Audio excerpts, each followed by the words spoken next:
ভিত্তিতে আমরা জানতে পারবো ভয়ানক চাইনিজ হ্যাকারদের সম্পর্কে। চীনের হ্যাকার বাহিনী বিভিন্ন উপায়ে বিশ্বকে প্রভাবিত করছে, যার মধ্যে রয়েছে সাইবার গুপ্তচর বৃত্তি, সাইবার অবকাঠামোতে অনুপ্রবেশ এবং তথ্যযুদ্ধ। যদিও নিয়ন্ত্রণ শব্দটি কিছুটা বাড়িয়ে বলা হতে পারে, তবে তাদের কার্যক্রম নিঃসন্দেহে বৈশ্বিক নিরাপত্তা, অর্থনীতি এবং ভূ রাজনৈতিক প্রেক্ষাপটে বড় ধরনের প্রভাব ফেলেছে। তো চলুন এবার জানা যাক চাইনিজ হ্যাকাররা কি কি উপায়ে এই কাজগুলো করছে। সাইবার গুপ্তচর বৃত্তি এবং তথ্য চুরি। চীনা হ্যাকাররা, যাদের অনেকেই রাষ্ট্র সমর্থিত বলে মনে করা হয়, বিভিন্ন দেশের সরকার, সামরিক বাহিনী, গবেষণা প্রতিষ্ঠান এবং কর্পোরেশনগুলোর কম্পিউটার সিস্টেম অনুপ্রবেশ করে গুরুত্বপূর্ণ তথ্য চুরি করে। এর মধ্যে সামরিক পরিকল্পনা, প্রযুক্তিগত গোপনীয়তা, বুদ্ধিভিত্তিক সম্পদ এবং রাজনৈতিক কৌশল অন্তর্ভুক্ত থাকে।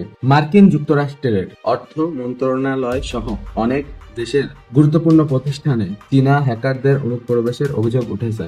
এই তথ্যগুলোর মাধ্যমে চীন অর্থনৈতিক ও সামরিক সুবিধা অর্জনের চেষ্টা করে। এরপর গুরুত্বপূর্ণ অবকাঠামোগুলোতে অনুপ্রবেশ। চীন বিভিন্ন দেশের গুরুত্বপূর্ণ অবকাঠামো যেমন বিদ্যুৎ কেন্দ্র, টেলিকমিউনিকেশন নেটওয়ার্ক, পরিবহন ব্যবস্থা এবং পানি সরবরাহ ব্যবস্থায় অনুপ্রবেশের চেষ্টা করে। এর উদ্দেশ্য হতে পারে প্রয়োজনের সময় এসব ব্যবস্থায় ব্যাঘাত ঘটানো বা অচল করে দেওয়া। যুক্তরাষ্ট্রের federal bureau of investigation (FBI) এবং ডিপার্টমেন্ট অব জাস্টিস চীনা হ্যাকারদের ভোল্ট টাইফুন নামক একটি ক্যাম্পেইন সফলভাবে রুখে দিয়েছে, যার উদ্দেশ্য ছিল যুক্তরাষ্ট্রের গুরুত্বপূর্ণ অবকাঠামো নিয়ন্ত্রণ করা। তথ্যযুদ্ধ এবং মনস্তাত্ত্বিক প্রভাব। চীন সাইবার মাধ্যম ব্যবহার করে তথ্যযুদ্ধ চালায়, যার মাধ্যমে তারা নিজেদের সামরিক সক্ষমতা বাড়িয়ে দেখায়, প্রতিপক্ষের তথ্য সংগ্রহ করে এবং বিভ্রান্তি ছড়ায়। উদাহরণস্বরূপ, তারা পশ্চিমা চলচ্চিত্র এবং রাশিয়ান এবং মার্কিন যুদ্ধজাহাজের ছবি ব্যবহার করে নিজেদের সামরিক শক্তিকে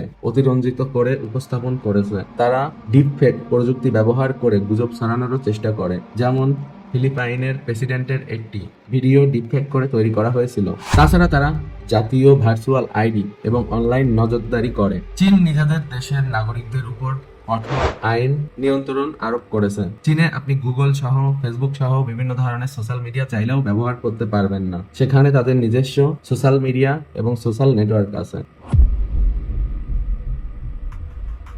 এবং বর্তমান সময়ে চীনারা একটি কেন্দ্রীয় ভার্চুয়াল আইডি ব্যবস্থা চালু করেছে, যা প্রতিটি অনলাইন প্ল্যাটফর্মে ব্যবহারকারীর পরিচয় যাচাই বাধ্যতামূলক করে এবং বেনামি থাকা প্রায় অসম্ভব করে তোলে। এটি সরকারের জন্য অনলাইন কার্যক্রম পর্যবেক্ষণ এবং ভিন্নমত দমন করাকে অনেক সহজ করে তোলে। তাছাড়া চীনা হ্যাকাররা রিয়েল আর্ট এলিমেন্ট নিয়ন্ত্রণ করার জন্য বিভিন্ন ধরনের হ্যাকিং পদক্ষেপ নিয়ে থাকে।